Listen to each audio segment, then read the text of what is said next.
I kicked myself out the studio. I don't know what happened there. Check, check. Hello. Yo, Yo, yo. Y'all here? Yo, yo, yo. Yeah. yo. Welcome, welcome, welcome. I don't know what happened. I hit the button and then I was out the studio. I was like, oh man, I just kicked myself out. Your Uh lights on? Are no, you going? Are we doing Twitch or we're not? First of all, why are you so dark right now, Yeah, I my know. man? You can't see you, man. You hey no man, lights. stop being racist, man. What you mean? Why am I so dark? Well, you know what? I am being racist. Just want to let you know. Hate your gut. Are we Hate live? everything you stand for. Uh I don't know. It don't matter. Are we I want to live? go. are I we I think want to we live? go are. on All right, record all to right. say that I Real hate Twitch. Mega Ran. All right. I'm on my Want to channel, let so I'm streaming people from the audience. everybody know. So I'm when go folks live on come in, Twitch too. I'm gonna run I'm gonna run the commercial and then bring everybody back in to start. And the Well, commercial we're is already about live don't on worry time. about you. They should And have animated Forge's face when he turned on the news and he saw like all disappointed. Like, like I'm like Charlie in front of the board here, where I'm like, it's right there. It's X-Men '97 better than the animated. Would say yes. We gotta have some, yeah. We gonna have to have some real heart to hearts, you know, or maybe get in the danger room and work it out. And he's also still, his human side that Flawed. Yeah. I like that, and that's like a theme of the whole thing, pretty much. You know, from Cyclops, from Professor on down. Mr. Sinister's in the intro to the show because Mort is frightened of him. Was kind of our window into existing with the X-Men. This could have been an end of episode cliffhanger. They're like, sorry guys, I just found out that's the real Gene. Dun dun dun.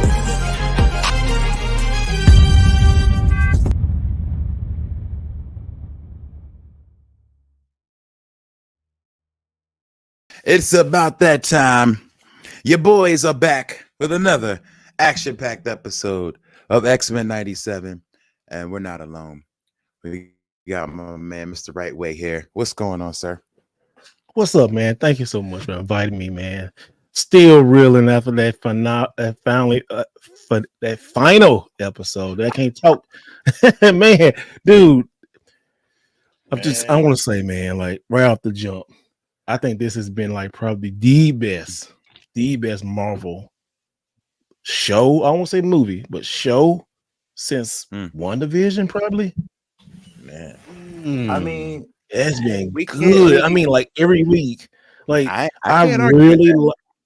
I really love like cliffhangers and making you wait. And I love my boy Wolverine. We're gonna get back to it later on, but I mean, he was important when he had to be important, and then it took it away. I was like, man, can wrestling be like this sometimes? It was like it was so good. But man, there's so many things they did right. We're gonna get into it, but we gotta at least introduce you first. Let us introduce you. All right. So we're gonna start with the intro, and then we're gonna get this going. All right. And it Hot goes take already. Hot take already. I know, right? Take Steve. All right, here we go. Let's start it right now. X-Men '97 revisits the iconic era of the '90s as the X-Men, a band of mutants who use their uncanny gifts to protect the world that hates and fears them, are challenged like never before, forced to face a dangerous and unexpected new future. The XPod 97 will track those adventures weekly to you, your XPod. And here we are, XPod 97. We are past the season now. We are going past the season. A Wednesday with no X-Men '97 is like, why even wake up? It's a very sad time. I must say. Whoa! That's a strong opinion there.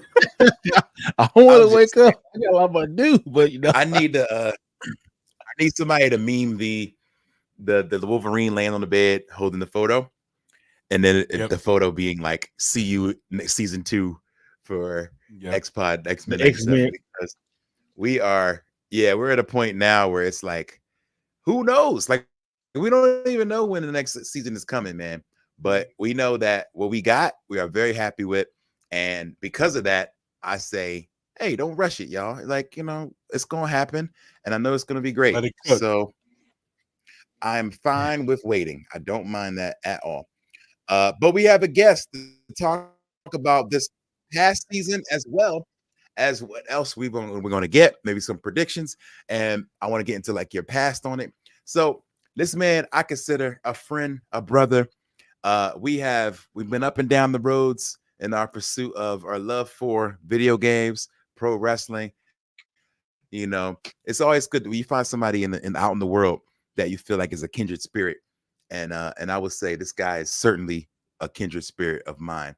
I want to introduce you all to Steve, aka Mr. Right Way, coming to us live from the console paradise back here. I mean, this is insane what's going on back behind you there. I know, right? But how's it going, bro? Man, a blessed day, man. Blessed week, man. Just super blessed, man. That's cool, man. It's good to see you. It's good that I think we were on like episode 2 of this show, and you texted me and was like, "Yo, man, man, you gotta get me on the show because this show is crazy. We got to talk about it."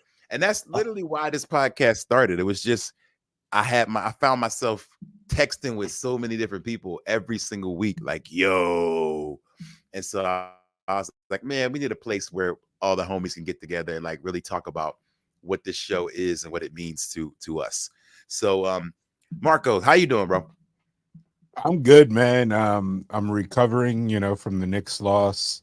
Oh, but it's all good, man. We live on. My man, Mr. Right Way, the homie. What's up, brother? Nothing much, man. Not much. Glad to have you on the show, man. Thanks for support. Yeah, hey, what you be sending me and stuff, man? Like I want to say, like personally, thank you. What you're talking about, but hey, appreciate you. Yeah. Oh, always. Marco's is the plug. Yes, he is in the go. Friend to have. If you're a collector of fine things, I'll just say that. But yeah, man, it's we are at the point where this is the first Wednesday that there has not been a new episode. So we were like, of course, we're going to continue the show, our pod, by going back on classic episodes that we've loved, classic moments, but also bringing in our friends to be able to talk about it and bring in some other X-Men related media, which we're going to talk about later.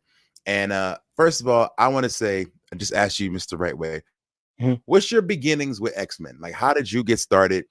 Was it the comics? Was it the show? Like, what's the beginning? Give us the origin story. Man, it was comics a long time ago.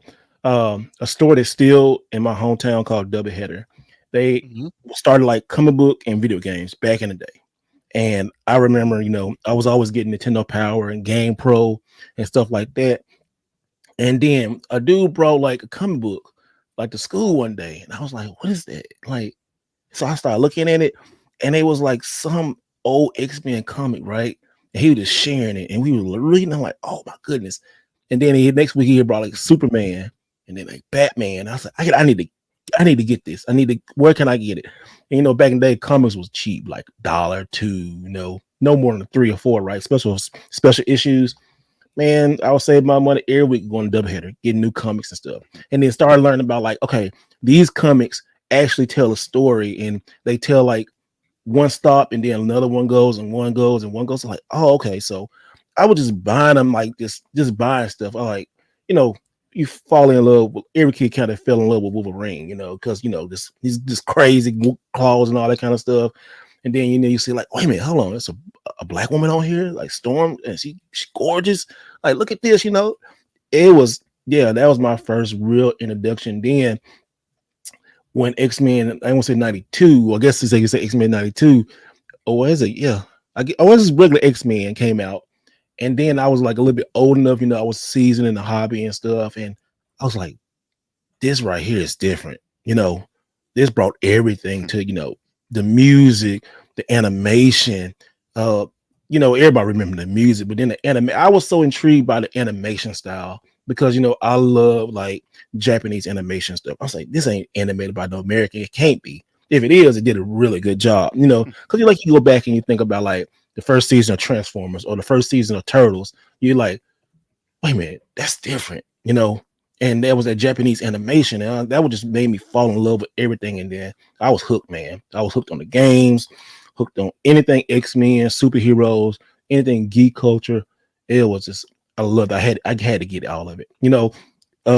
This ain't about X-Men, but when Superman died, man, I went to school with the little armband and stuff. Like what's wrong? Like, oh yeah, man, Superman gone. Like you're like, huh? Like, yeah, man, it was a whole worldwide event and stuff, getting 2 comics and stuff, one to put up and then one to wear, all the geeks getting together and stuff. So it's stuff like that. That's fire. That's fire. So okay. And that's kind of similar to a lot of people. I think we've had that same situation. Go ahead, Marcos. So I heard you mention the comic. Well, do you remember the first X-Men comic you picked up? Or is there a particular one that you're like, man, like that one, like, or you recall anything like that? I do remember. I don't remember, but I do remember an issue getting when Wolverine lost an animal. How you say it? I remember that issue. I remember that, and it was like a 10-full issue. And then I remember some issues with Cable on the cover. I remember the Dark Phoenix saga. That. It was just so many, man. It just like I wasn't like a comic book collector. I like the stories and stuff like this. I guess I was a collector in a way because I had the white backboard and the sleeve. And when I finished with it, make sure, get no oils on the thing. But I just can't remember as one certain magazine. I just remember seeing that big X-Men symbol and sent everybody on there. And I was like, whoa, it was just, I think the color blue, because I love blue so much. I think that's what caught me about it. I know it's a blue cover. I can't remember. But man, they brought it to the lunchroom because I remember we had a Nintendo Powers and like Game Pros and stuff, and we like, yeah. But he said, no, we check this out. And everybody like, okay. So we, as you're a friend of ours, we know about your YouTube success. Oh, thank you. Can you tell us your beginnings of how you started as a YouTuber and your passion for photography, all that?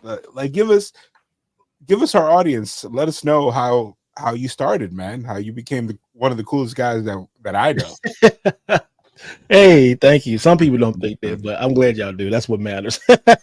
Man, it was so crazy because this kind of sounds like a familiar story. It's kind of like I started kind of like in church, really, making videos in church and stuff, making commercials for my pastor and was coming up on next Sunday and different events and stuff.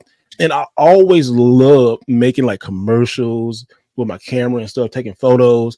The photos is a God-given gift. I pick up a camera and that was my gift God gave me. That was my 100% gift. Like I just got through doing some photos for my cousin. Like, yeah, I picked up. Oh, I know like this. Like it don't take much for me to make a photo. And I say make a photo. It don't take much. So I know that was my gift thing. But the YouTube thing, like I said, it started from church. So I say, let me start big tech boom way back in the day. I started covering tech stuff like the iPhone and cameras and stuff and lenses, just different stuff. I call it like the right tech show. It was just so corny. I said, okay, let's just put something out there. Didn't know anything about editing and nothing like that. I was just putting stuff out there. Like I like a camera, showing teaching people how to help. Just get on the camera, do all that kind of stuff, right? And I did that for like about 4 or 5 years and stopped. Didn't think anything about it. And then I got married, and my ex-wife was in YouTube, and I was like, YouTube ain't nothing. This ain't really nothing. And then from that, she kind of like went into like getting in YouTube. I started taking it seriously. And then the pandemic came, and then I just started taking it even more serious. I'm like, hold on, I actually like doing this. I like driving around showing people games and stuff and just connecting with different other collectors and stuff. And it just, one thing led to another. I forgot what my previous YouTube name was, but then I always hated my last name because I never had a cool name, just Steve Wright. I never got no cool name. You can't say, hey, what's a SW? You can't say nothing like, I didn't have no cool name. So I was like, let me see, can I find something that's cool? And I said, Right Way. I said, I said, okay, I'll try that. And it just stuck. And after that, it just, God blessed it to go like from here to like steadily doing really, really good. It's like I always kind of step in like really, really good situations. And I thank God for that, man. It's been such a blessing. It's such a creative outlet. and meeting so different people doing things. I love video games. I love traveling. I love driving. I love like wrestling, all that kind of stuff. It just put that all together. And with my photography stuff, it's been really good, man. It's been difficult. Don't get me wrong. It's been challenging because as you get successful, man, goodness, you drawing a lot of hate. And then that's down at the point of my career where, all right, I'm learning how to just ignore the hate, because every new level is every new devil. And then once I get past this, because like, say whoever you don't like, this is not political, but whoever you vote for, you're either gonna like it or like somebody, or they're gonna have haters, or they're gonna have people who love them. It's never gonna be 100%. Never gonna be 75%. So I just like, it comes with the territory. It's it's not built for the weak, and you gotta work. You gotta work. Like today, I'm still working, and I'm tired. I got home from Japan. I was in Japan. I got home, still had to work. Make sure videos. It's always a constant thing, but I don't see it as a job because I love it. That's good. That's good. So getting back to like the whole reason we're here, X-Men. This season, was there a favorite episode for you? Because I know you were locked in. Ren was keeping me updated on how much you guys and him were communicating about it. Like okay, when you sat down, hit play on the first 2 episodes, what was your reaction? I was like, damn. I was like, what? What are they doing? I just look like I had to like catch myself, because I had this internal like, hey, this is not Disney. This is something else. And I like look like, no, this is Disney Plus still.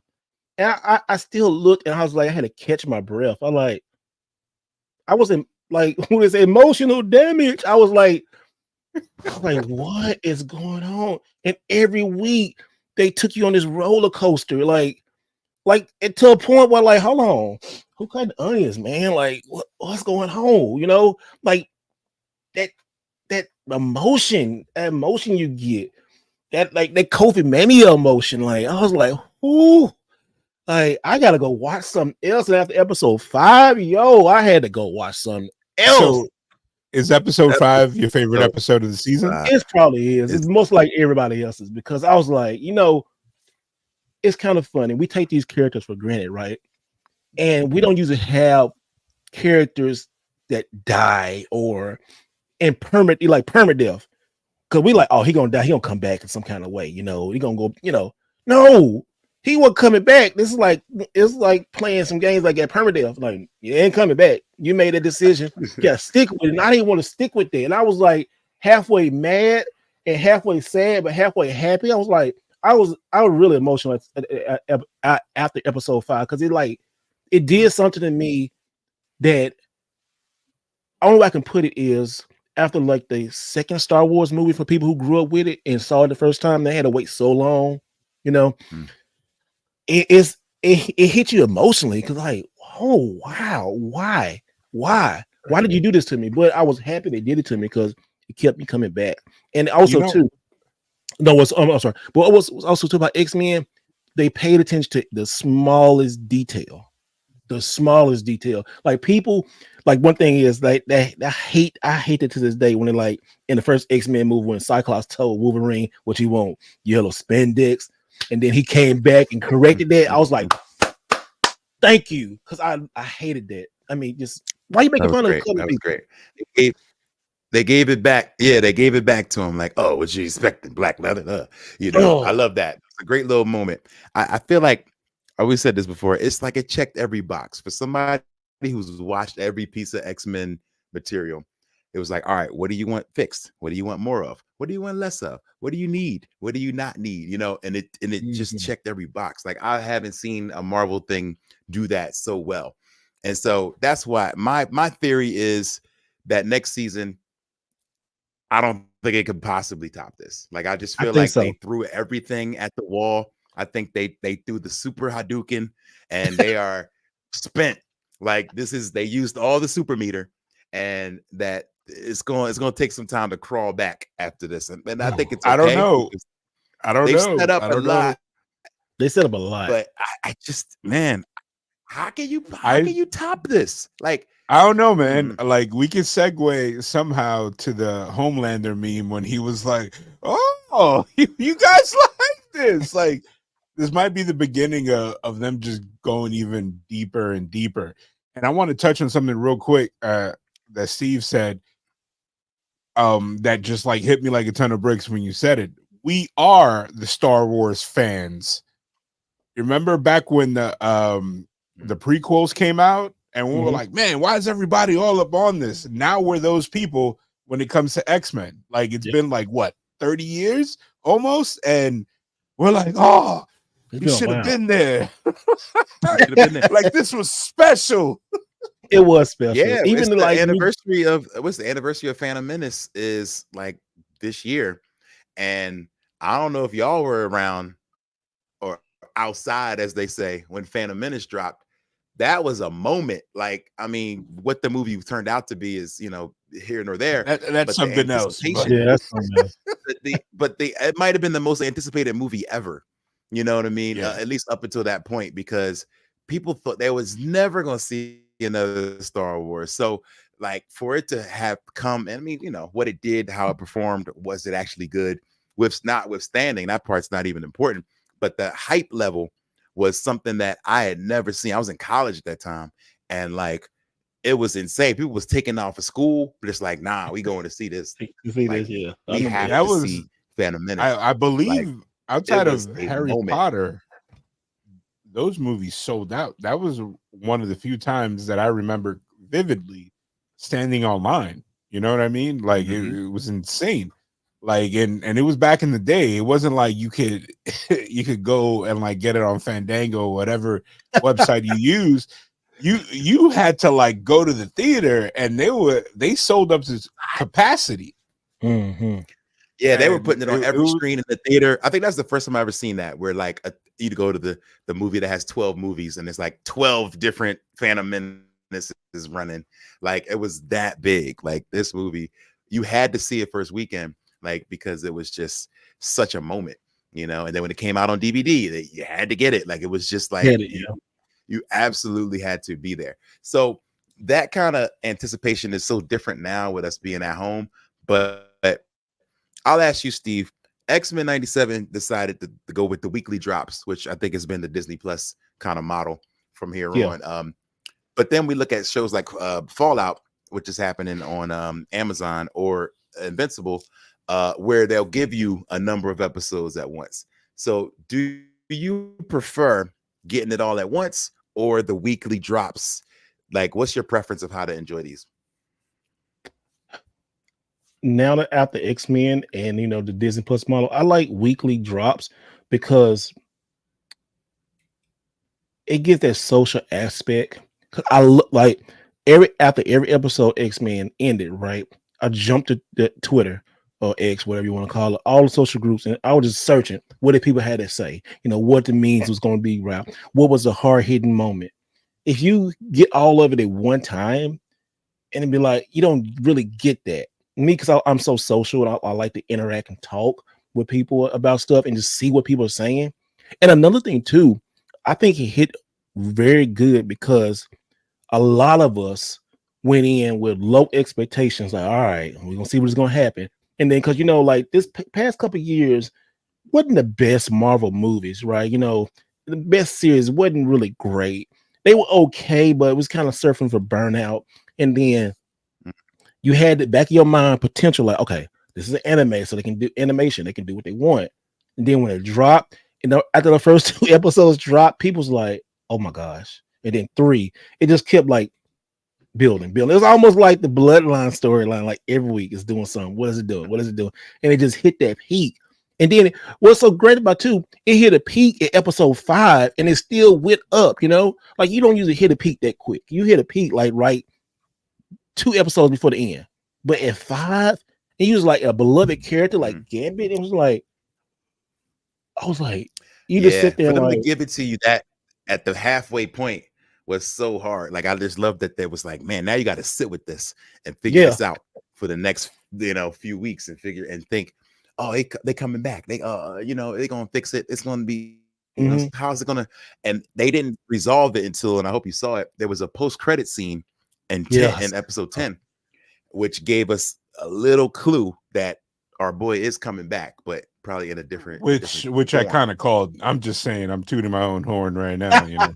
Yeah. Hey, speaking of that, I saw a theory of all the Omega level mutants are probably going to be horsemen, because you know you got Apocalypse is the alpha, and then you got the other ones are Omegas. So the alpha and Omega, maybe. Oh, okay. Just I need saying, to see you know? Angel, Archangel, because that was my guy. I need to see Angel. I don't see Magneto and I Storm, but because they kept saying they Omega level threats. Why they kept saying that? And I thought, think about that, like, hold on, why they keep saying that? So what's an Omega level threat? That's the big bosses. I think the reason that they kept explaining the Omega level threat is because if you think about it, when we were children or young adults or whatever have you, whatever your age group was when you first saw the original series, we were kind of like, oh, everybody's around the same power level, but no, there's like, you know, there's levels to this. So it's like, all right, it's like, oh, I'm in there with Wolverine. It's like, yeah, but you could go in there with with Magneto and he could just make your whole life easier. Whew, like, you know, boy. or like for Xavier, like, you know what I mean? Like, or even Rogue. Like Rogue honestly came in and was given that 2-piece and a biscuit, but at Omega level power, or like Storm. It's like some of the teams are like who would you rather come to help you? Yeah. Like I love Jubilee. Priest. With the description, I'm gonna have to get Priest on a future episode as well. An Omega level mutant is defined as a mutant with the power to rapidly warp reality in some fashion. So these are our top level, top tier, S tier OPs, mutants that can alter the way we live, which are Storm, for example, because she can alter the laws of nature to make weather go crazy. So yeah, it's like for our anime fans, it's like there's a difference between Goku and Yamcha. Like you know, they're all DBC fighters, but you know what I mean? Like you chilling if Goku roll up. But you can say anybody over Yamcha. It's like, oh, you said Yamcha? Man, we both about to get folded. You know, Yamcha got picked last. Like Yamcha, like no, I take Krillin over Yamcha. Yeah. But now that we're talking about, all right, so I want to talk about something. You know what? We praise this show a lot, so I'm gonna just jump into the other side of our it. Main event. It's weird for me. We're all positive guys, but this is what I want to ask, and I'm gonna ask both of y'all and myself.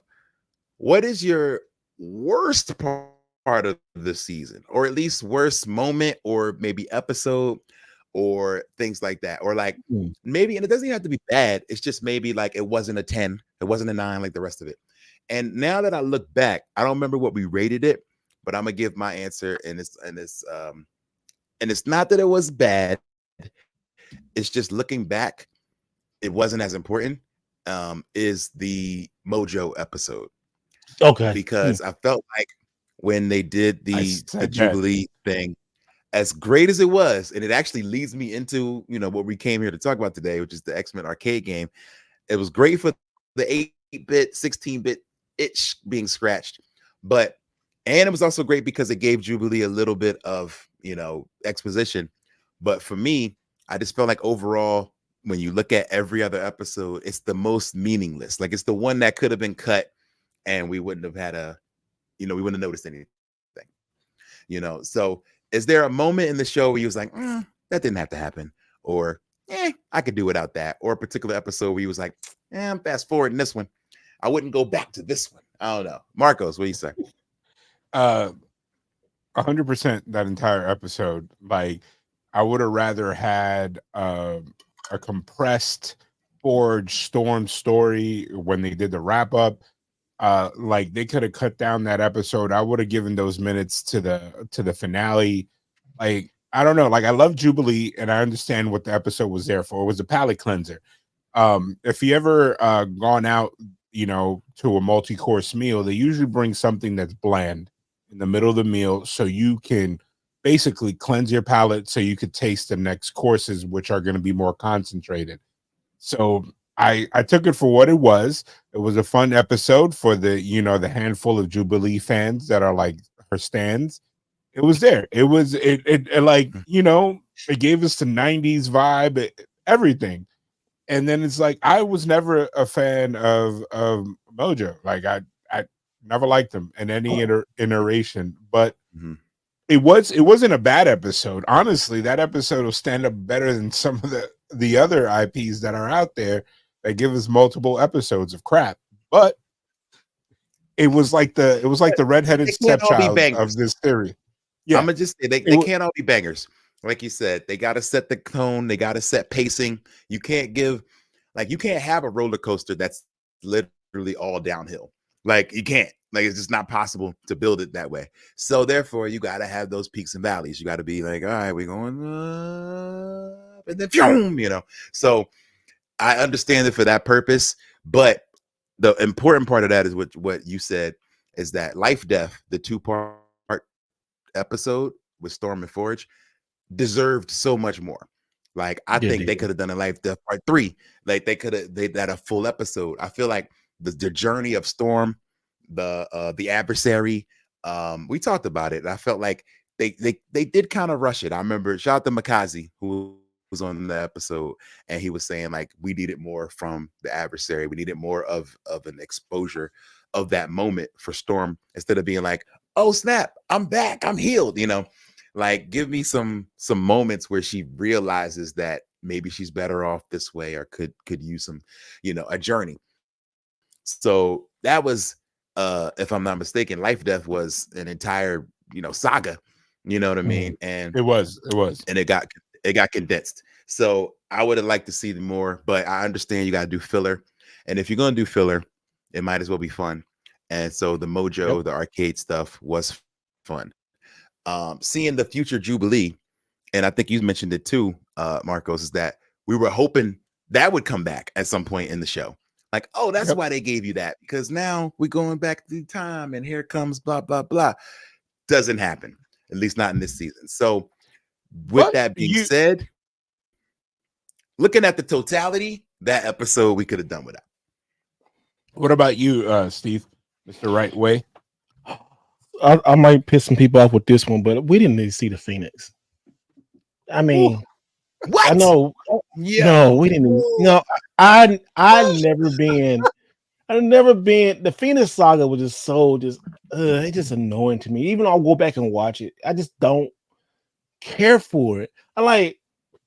You could have found another creative way.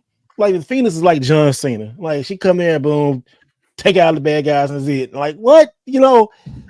But we could have found that a better for Bastion. Like Bastion was somebody. But they still had to fight Bastion. They still had to fight Bastion.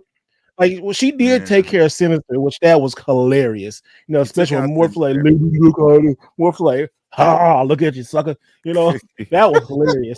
That was hilarious. But I just didn't need somebody for Sinister, but but I just didn't. I didn't care for that. I mean, I understood it. Yes, but I do agree with the Nintendo episode. I just didn't see, the Phoenix, and like, okay, like we're gonna put our Phoenix card down in time to get us out of this situation. Like, I was doing really good. You could do something else to get out of that. That's just me. Okay, all right, that's fair. All right, so we're gonna take a trip to the arcade. Yeah, we got you getting some hate for sure in the comments for this. I know, right? So, first of all, if we have Mr. Right Way, come on, guys. If you guys know anything about his channel, we were going to talk about video games, and namely, what today was going to be about is the X-Men '92 game. Now, you guys know how this game came about, right? Wait, hold on. Let me take him to the arcade. I'm going to play a track mode of the game just to get us in the moment. Okay. In the mood play it. Of imagine walking up to a 6-player arcade cabinet, and this is what you see. Oh man. Yeah, you're like, what is going on? Yeah, They got goosebumps already. look at that. You get in the feels. Boom. X-Men. Yeah, I remember that. Prepare to die. The hairiest man in the world.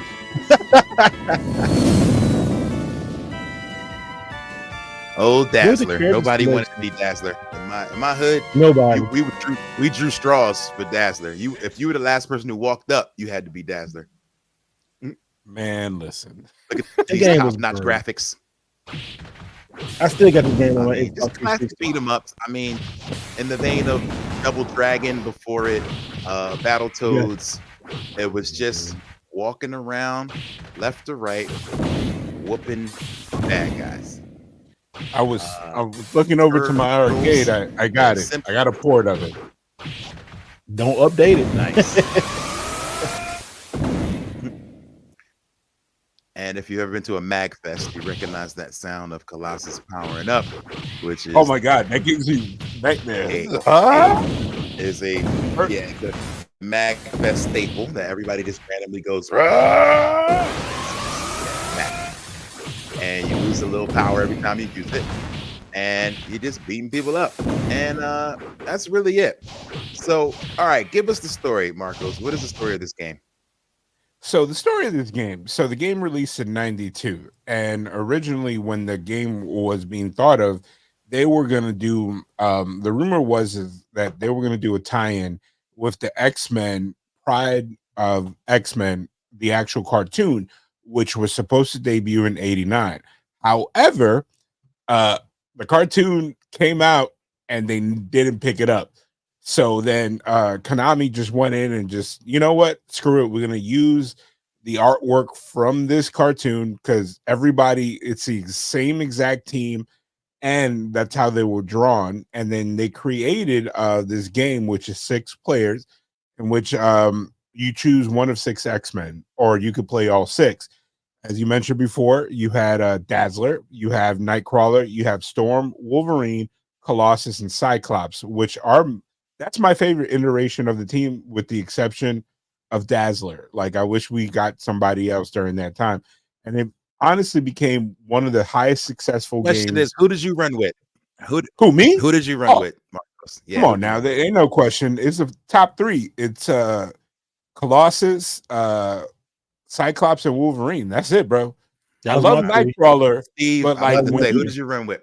Because on That was my this game, it was weird because with the 6 player, with the 6 joystick setup, you had to be at that joystick to be that character. So if you were on the ends, you just had whoever was on the end. And the middle, I don't remember who was in the direct middle, but each one was like tied to a controller, which is the first time I'd seen that, where you had to be on that stick, and that stick was a different color. It was, you know, it was color coded. So that was who you had to be. And I think Dazzler was on the end, on maybe the far right. And I don't remember who was on the far left. Since it's blue, I'm wondering if it was Nightcrawler. I don't know. But I thought that was according cool. So to this, according to what I see here, it was Wolverine, Wolverine, Colossus, Cyclops was in the middle. Hold on, because I'm working off an old picture here. No, I'm lying. It is, geez Louise, my eyes got to get checked. It was Cyclops on the left, then it was Colossus, then it was Wolverine, then Storm, then Nightcrawler, and then Dazzler all the way to the right. That's how it was. And it's honestly, if my wife would allow me, I would buy the old cabinet, but yeah. It's a huge cabinet because there's like 2 of those cabinets. it's so like the big, 4-player. dog. Like, It's like the 4-player and the 6-player. Yeah, it's triple screen. It's bigger than my whole streaming setup, which is kind of big. And You know what? The thing about that game, right? I had it at Aladdin's Castle. I don't know if most people had Aladdin's Castle, but they would turn the difficulty up to like craziness, you know? I never beat it. Okay. I never beat it. Streets. It was good though. I never beat it out in the I mean, if you street. just spent a ton of money, you could beat it. It was literally a quarter muncher. I mean, the classic arcade games were like that. If you threw in a bunch of money, you could beat the game. So you probably need about $10 in quarters. I spent $12. Yeah, I spent like $12 trying to beat that game one time. Man, you guys must have had a different childhood than I had. I wherever that arcade was, and I grew up in Brooklyn, New York, that wasn't a corner store arcade. That was an actual arcade cabinet. Like you had to go to an arcade. And the way my allowance and my time outside alone was set up, ain't no way I was gonna ever beat that. Like, I remember finally going to the boardwalk in Coney Island and playing it. My mom wasn't gonna sit there for 3 hours for me red up quarters. I beat it for the first time. Like I want to say when I got it, when I ported it to my homemade arcade, I sat there and played it. And I remember my wife was like, "What are you doing?" And I was like, "I'm not down here." It took me like 90 minutes, and this is with unlimited lives, bro. Yeah, that's one thing about the arcade 1-up ones. I think the arcade 1-up is still the better arcade 1-ups. As far as now, that game, that cabinet's probably gone up since the cartoon came out, but they also released another one with that on there. But yeah, it was a special machine because they had that and it's the Turtles and size then of this thing and somebody's Turtles, Simpsons, and Simpsons, Sunset Riders, all Konami stuff. But hold on, different engine. But fun fact: nobody has released an actual copy of this game, like a 6-player playable, like not even arcade 1-up. Arcade 1-up allow you to do 4. Most places allow you to do 4. Right? Yeah, they don't for you to play 6. You got to do like some incredible like setup, or you got to like buy the original cabinet. And like we talk a little about hectic. 6 is crazy, and like it took a double screen just to fit all that on there. So like I can understand 6 is completely hectic. The new Turtles game I think is 6, right? It's simultaneous. 6. I believe it's up to 6, and the action is so hectic. Like it's just crazy madness. You can't even keep up with what's going on. So trying to play 6 at home would be a nightmare. But there was when they first put this on the home, I think it was Xbox 360. They did it on the arcade. Yeah, because I still had that. You I have still it? had that. Yep. I don't know because if it was 6 players though, but yeah. No, it was 4 because it was a point Okay. when the 360 came out, the marketplace, they dropped the original Turtles and the Turtles. They didn't do Turtles in Time, but they did that and Turtles and Simpsons. They did all that. And then when they lost the license, if you didn't download it or buy it when you had the license, you wouldn't have it. Now you can hack the 360, or if you still have it like the demo, or if you bought the game, you still can play it. So yeah, I still have that. Because I'm currently doing 360 videos, and I looked through and I'm like, oh, I still got this. I still got Turtles remastered. I said, okay. I still got Turtles Time, got Simpsons. I was like, oh, okay, I still got them. Man, I was about to say. So this is a good question too. Separate, Steve, you're a collector, as we can see behind you. You're a major collector. So I would say, obviously, you are a advocate of collecting physical merchandise as opposed to downloading.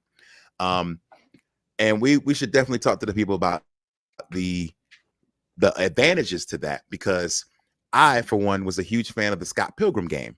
And I remember that came out on PS3 and was a big deal and an amazing game. Same fighting style, these same 2D, platform fighting games type style. And then they lose the license and the game is gone. Cool. So in those situations, I have to say, so Steve, you can speak to that, like the importance of grabbing games while they are physical and as opposed to downloading. Yeah, man, I'm on both sides, but I'm more on the physical side, especially like the older stuff, the 360, especially right now. 360 is going crazy. Like the store's getting ready to shut down. Like I said earlier, if you bought these games back in the day, you good, you got them, you can download them forever. I'll also buy extra 360 or PS3 so you can transfer them over in case one dies. I really do think physical is the way to go, because like let's take another X-Men, like X-Men, one of the best games on the Saturn. This game right here, you can emulate it. I mean, it's such a such a great game. Especially like I want to say, I got the poster. Took me a while to find the poster, hang Wow. this up. Yeah, a lot of people don't see this poster, man. Like, look at that. That poster is just Let's get him on the main Wait, screen. I wait, I want to gotta see a hold on. I gotta close up. solo look at you. that. Hold that up. Yeah, look at that Yo, poster, that's in man. great shape too. I know, right? Oh, And I got this for like $20 and it had the poster.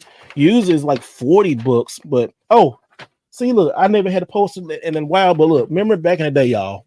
Back in my day, you get the poster and you had to you get the secrets and the hints and the levels all there on the back. So, if you hold the poster up, I'm gonna frame this one too because it's so iconic.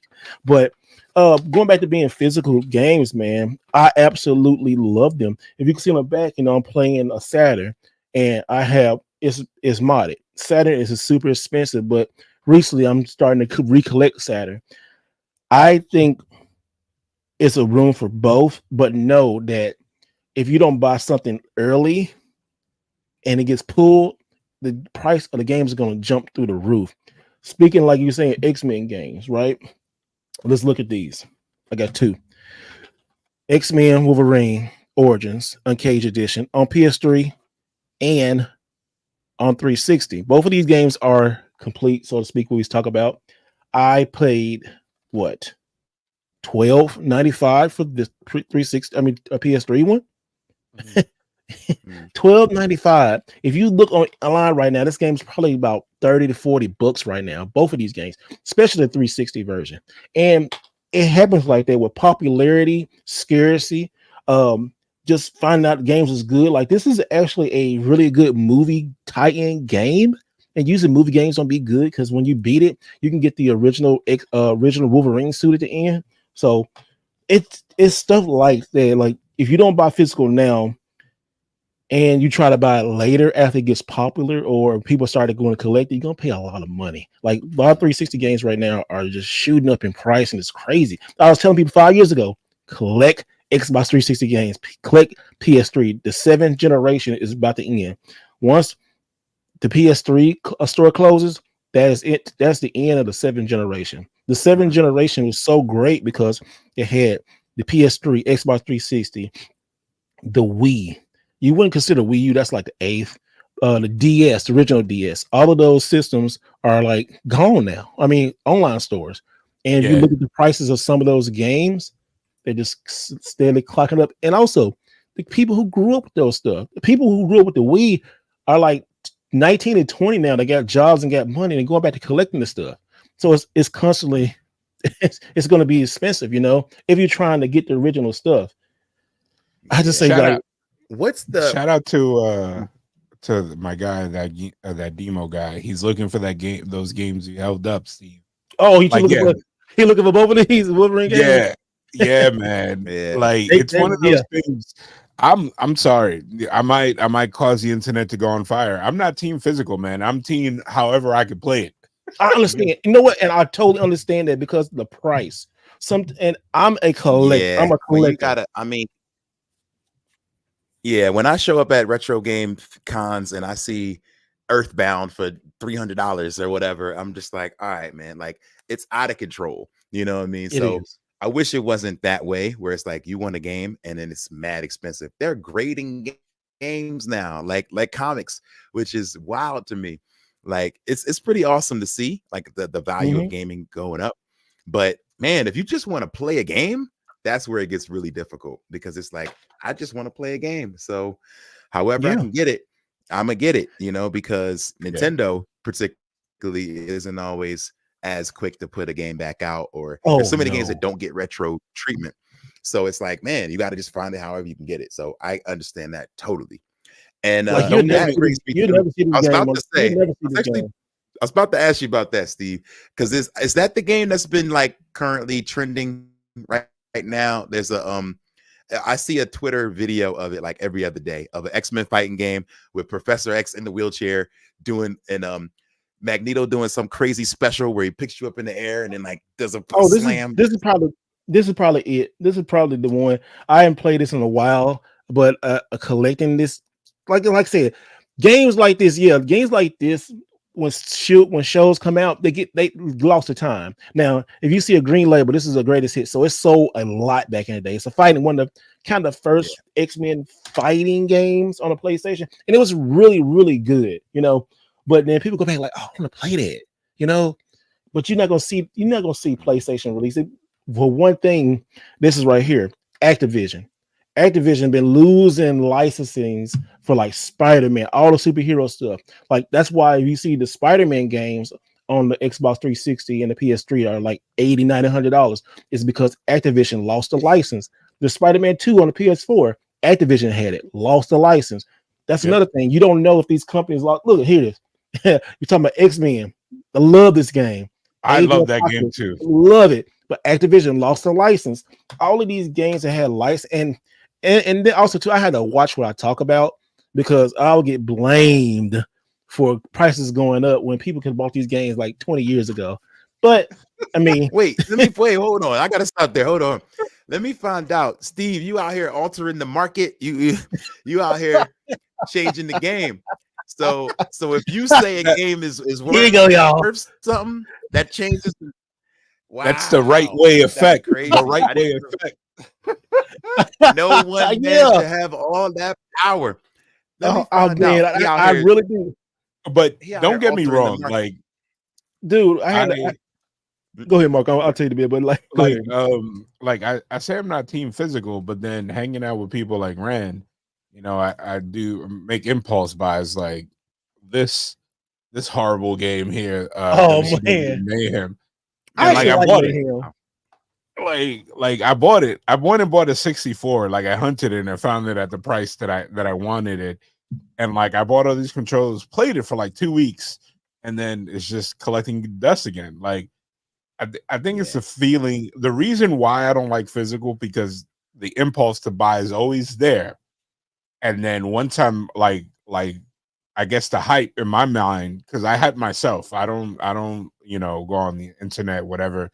Like once that's gone, it's just a dust thing. And I'm one of those weirdos that it's like, man, I don't like losing money on stuff that I paid for. I try not to pay above retail or whatever.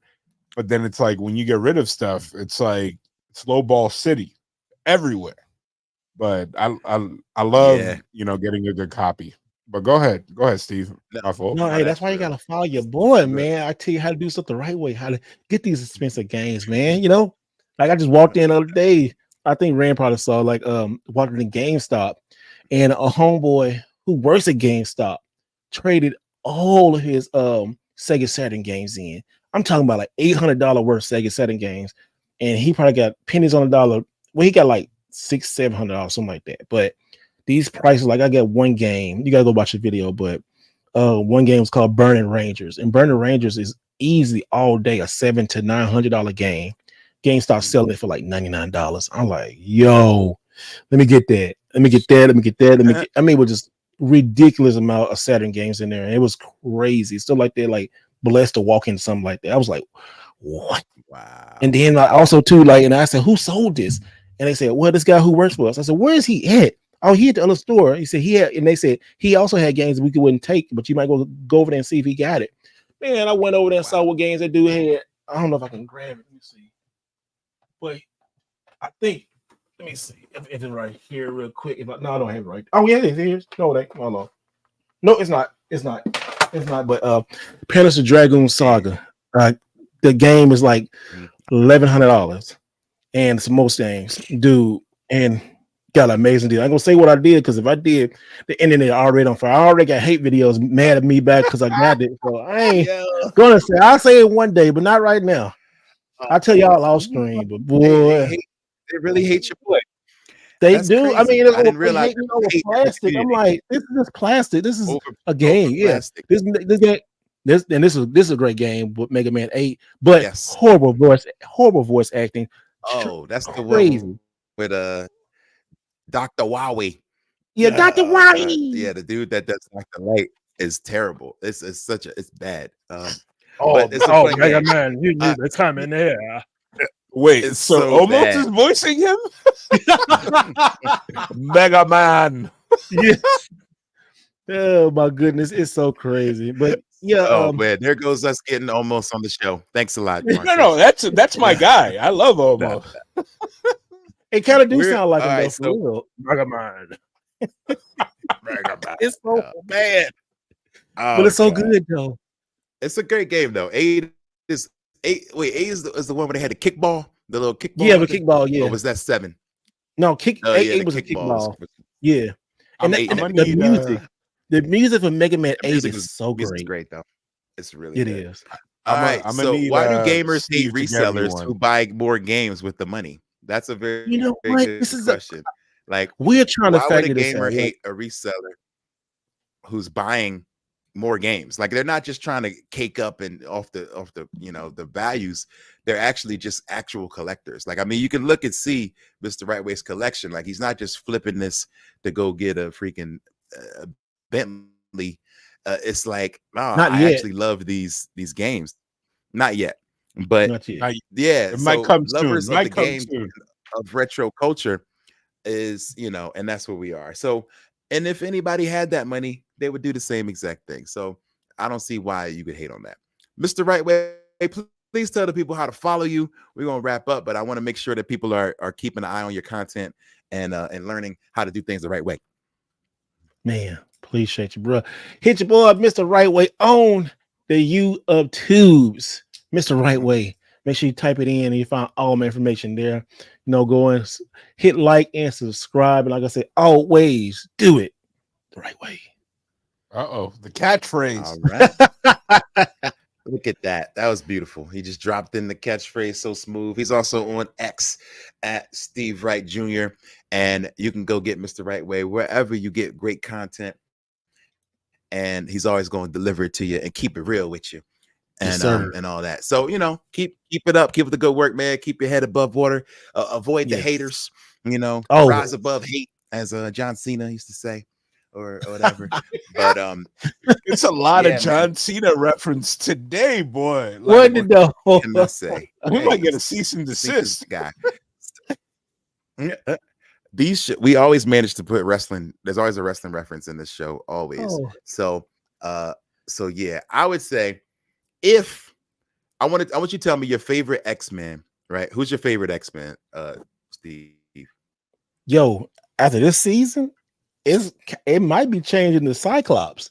Because your boy, after that interview, on that TV interview, I was like, dude, tell them. I thought he was gonna slap the mic. Boy, He had enough. He was like, he made her turned feel heel. like this. I was like, that's Mhm. Cyclops? You mean that Cyclops? They completely retooled Cyclops, and like I think that was one of their biggest like wins of the whole show. Yeah. Is taking Cyclops and what everybody didn't like about him and just completely flipping him and making him like he's been like showing you that, yo, this dude been through a lot, dog. He been through a lot. And he's Kid might not be his. He's just the thing you thought you were about to inherit. They gave it to your ops.